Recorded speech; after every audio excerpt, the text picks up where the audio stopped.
Fala, meu amigo e minha amiga, seja muito bem-vindo ao nosso primeiro editorial do dia. Que prazer enorme estar aqui com vocês. Pois é, você já está sabendo que o mundo da política é um mundo cheio de sabotagens, intrigas e traições. Mas não é só na política que isso acontece, não. No meio jornalístico, isso também é possível. E olha só, a Jovem Pan está com uma suspeita de sabotagem. Adivinha quem? Segundo alguns interlocutores, a Jovem Pan está com medo de que a CNN tenha feito uma sabotagem contra ela. E eu vou explicar um pouquinho disso aqui para vocês. Também tem um caso que virou notícia.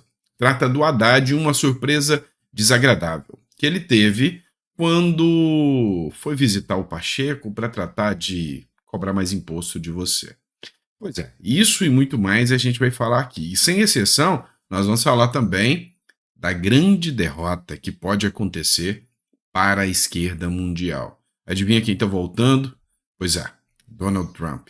E aí, meu amigo, depois que o Trump volta, o bicho pega para a esquerda. Vamos começar a analisar isso aí? Vem comigo, que é sempre um prazer ter você aqui. Não esquece de deixar o like, curtir, compartilhar. Pessoal, depois eu vou até mostrar uns gráficos aqui para vocês, mas eu tenho que externar isso aqui. Você já ouviu falar em Shadow Ban? Shadow Ban é quando o seu canal do YouTube, por denúncias, entre outros pontos, ele para de ser divulgado. Depois eu vou mostrar para vocês. ah, e, sabe, o nosso canal tá nessa. Então é só quem já é inscrito, quem conhece, você tem que entrar, pesquisar o nosso canal para poder achar os conteúdos aqui. E isso está acontecendo. Então, se puder compartilhar, mandar para mais pessoas, isso ajuda. É como eu digo, não é um normal um canal com 1.470.000 seguidores ter tão pouco impacto para novos públicos. Ou seja, o sistema não quer que o nosso canal chegue para além daqueles que já são seguidores. Então, se puder compartilhar, ajuda e ajuda muito. Vamos começar de matéria? Então vem comigo, bora lá. Jovem Pan demite diretor e suspeita de sabotagem encomendada pela CNN Brasil. Vamos lá. Só para explicar para vocês. Nós temos lá na Jovem Pan, e eu mesmo costumo acompanhar o Jornal da Manhã da Jovem Pan. Às vezes eu acompanho. E aí ele tem o horário tradicional para iniciar. Ontem ele começou com quase 40 minutos de atraso. Pois é. O cara que é responsável pela parte técnica, áudio, som ali, o cara que organiza essa parte para colocar o programa no ar, não apareceu. Não apareceu. E aí todo mundo desesperado. Como é que ia começar o programa e não tinha jeito de começar esse programa? Como é que ia fazer isso? Então não teve como começar o programa. E aí a Jovem Pan, para não ficar sem nada, colocou uma reprise de outro conteúdo, porque ela precisa colocar os patrocínios, ou seja, o pessoal que patrocina, faz a publicidade dentro da Jovem Pan. E aí acabou que colocaram uma reprise, o pessoal percebeu e a Jovem Pan começou a ir atrás do cara que é responsável por colocar o jornal no ar. O cara argumentou que atrasou tarde, não conseguiu acordar. Só que aí a Jovem Pan fez uma busca ali mais adequada e descobriu que esse cara também é responsável pela CNN. E na CNN não teve atraso nenhum, não teve nenhum atraso. Então, a linha de raciocínio do pessoal da Jovem Pan é de que esse cara, que também trabalha para a CNN, começou a fazer essa sabotagem a pedido. Uma sabotagem encomendada pela CNN. É o que diz aqui essa matéria da Revista Oeste aqui. E aí, o que você acha? No seu ponto de vista, rola sabotagem dentro do jornalismo? Na minha, é claro que rola. Eu sei que rola. E isso até entre os canais do YouTube rola, imagina, entre canais que movimentam milhões de reais, como esses aí, CNN, Jovem Pan, Globo, Estadão, dentre outros, né? Lógico que a possibilidade é gigantesca, né? Vamos falar do Haddad agora? Bora lá. É o seguinte, a matéria mais inútil e ridícula do mundo, mas eu vou compartilhar com vocês. A bateria do carro de Haddad arria depois da reunião com o Pacheco. Ministro da Fazenda e presidente do Senado se reuniram na noite de segunda-feira para tratar da MP sobre a reoneração da folha. Então, o Haddad foi Parece que é um cruze, né, que ele tá aqui, né? Olha a cara de desespero do Haddad, porque a bateria arriou. Carro novo arriar a bateria? Não sei como que não falam que foi o Bolsonaro. Olha, eu tô até estranhando. Na matéria não fala, ó, o Bolsonaro foi lá e sabotou o carro do Haddad, né? Não sei nem como. Mas vamos ao ponto interessante agora, importante. A parte da bateria que eu utilizei aqui foi só uma cortina de fumaça aqui, só para te atentar um pouquinho. O que eu quero falar é sobre a reoneração da folha. O que está acontecendo? Essa reoneração da folha é só mais um dos intentos do Haddad de enfiar mais imposto em você. Ou seja, se ele volta a reonerar a folha, quer dizer que o custo mão de obra para as empresas sai mais caro. E aí, vamos lá, presta atenção. Eu, Sandro, contrato o Zezinho para trabalhar para mim, beleza? E aí, eu pago R$ 1.000 pro Zezinho trabalhar. E pago mais R$ 200 de imposto. Então, eu pago 1.200 pro Zezinho. E aí, o Zezinho fabrica biscoito para te vender. E aí, a fornada que o Zezinho faz, durante um mês eu vendendo essa fornada, eu consigo vender por 1.800. Então, eu gasto ali 1.200 do preço do salário do Zezinho mais imposto e te vendo por 1.800. Agora, o Haddad, ele quer tirar essa oneração da folha. E aí eu não vou conseguir pagar só mais 1.200 para o Zezinho, ou seja, 200 de imposto. Agora eu vou aumentar mais 200, ou seja, agora eu vou pagar, em vez de 1.200, eu vou pagar 1.000 para o Zezinho e 400 de imposto. Ou seja, o Zezinho agora me custa 1.400. Você acha que eu vou continuar te cobrando os 1.600? Não vou.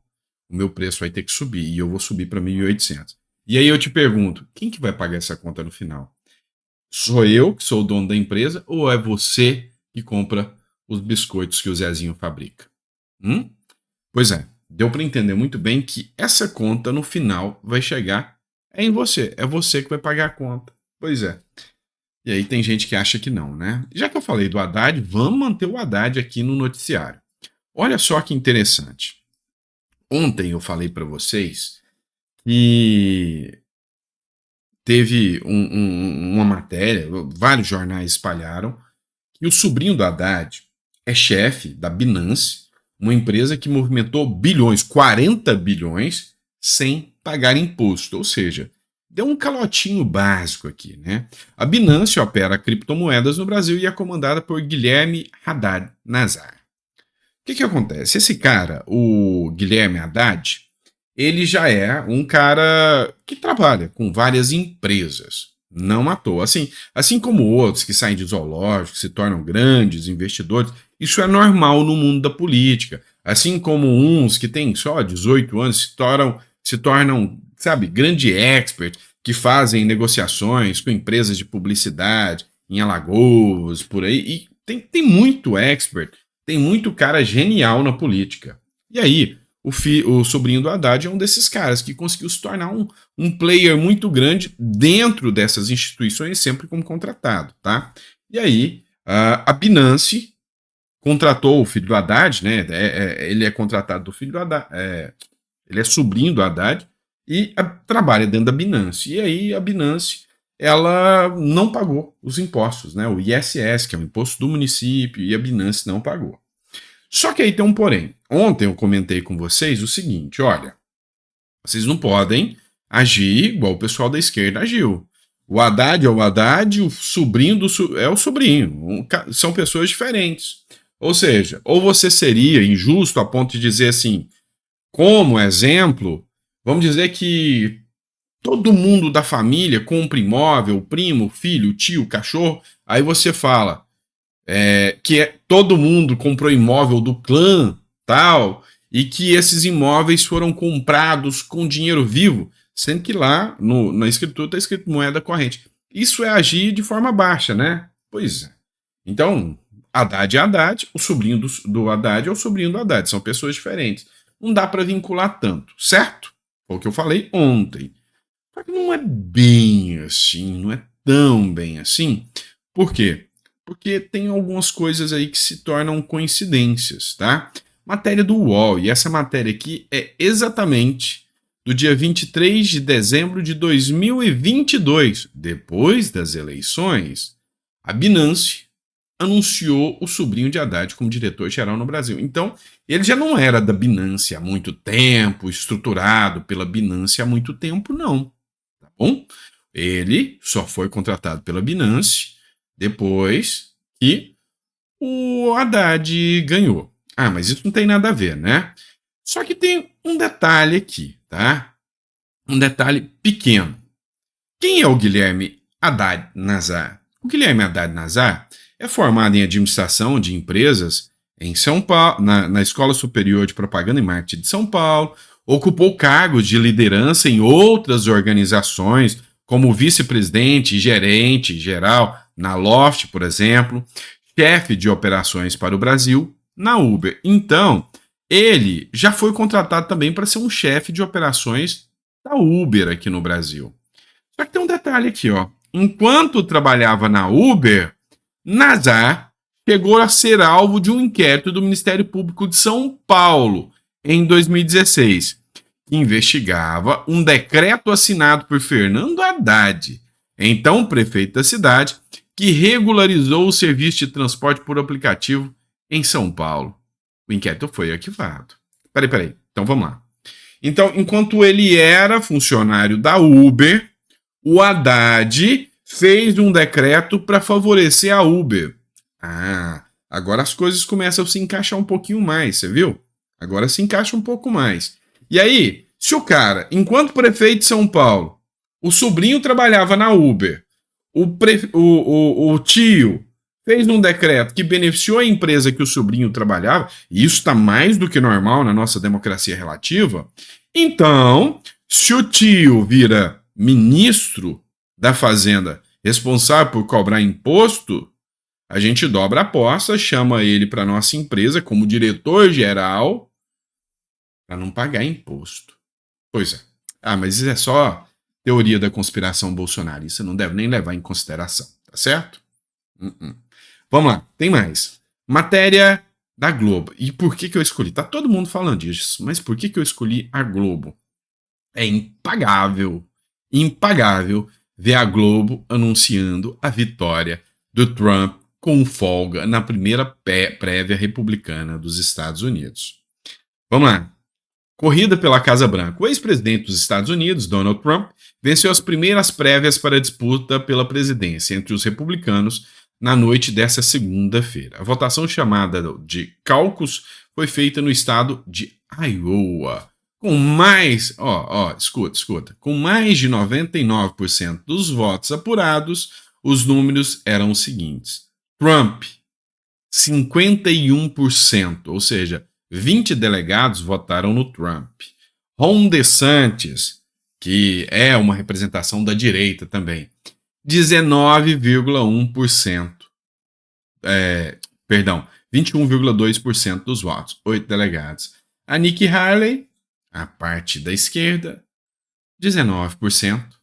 Ou seja, juntos, a direita emplacou 70% dos votos, 72% dos votos. E o Trump, mais que o dobro do segundo candidato à direita. O que isso quer dizer? Lá nos Estados Unidos a eleição é diferente. Lá não é igual aqui que você vai e vota no candidato. Lá nos Estados Unidos é meio que a eleição é indireta. Você escolhe o delegado ou... Vamos lá. É como se você votasse no senador e o senador escolhesse o presidente, tá? Mais ou menos. Depois eu vou fazer uma explicação melhor disso. Você vota no delegado e o delegado representa o estado e esse estado vai lá e vota. Trump, segundo o estado de Iowa, é o candidato a presidente. Pronto. O povo está escolhendo. De acordo com o voto do povo, o delegado votou no Trump com 71%. Ninguém vai segurar o Trump nessas eleições, você pode ter certeza. Se você acha que os americanos lá, que têm condição de se manifestar, que têm condição de fazer cobrança, vão aceitar simplesmente chegar lá e falar, tá inelegível, acabou. Não vai ser tão simples assim, você pode ter certeza. Então, é uma vitória do Trump aí, e a gente vai estar acompanhando tudo isso, tá certo? Obrigado, meu amigo. Fica com Deus. Espero que você tenha gostado do nosso editorial. A gente volta com mais conteúdo para você. Grande abraço.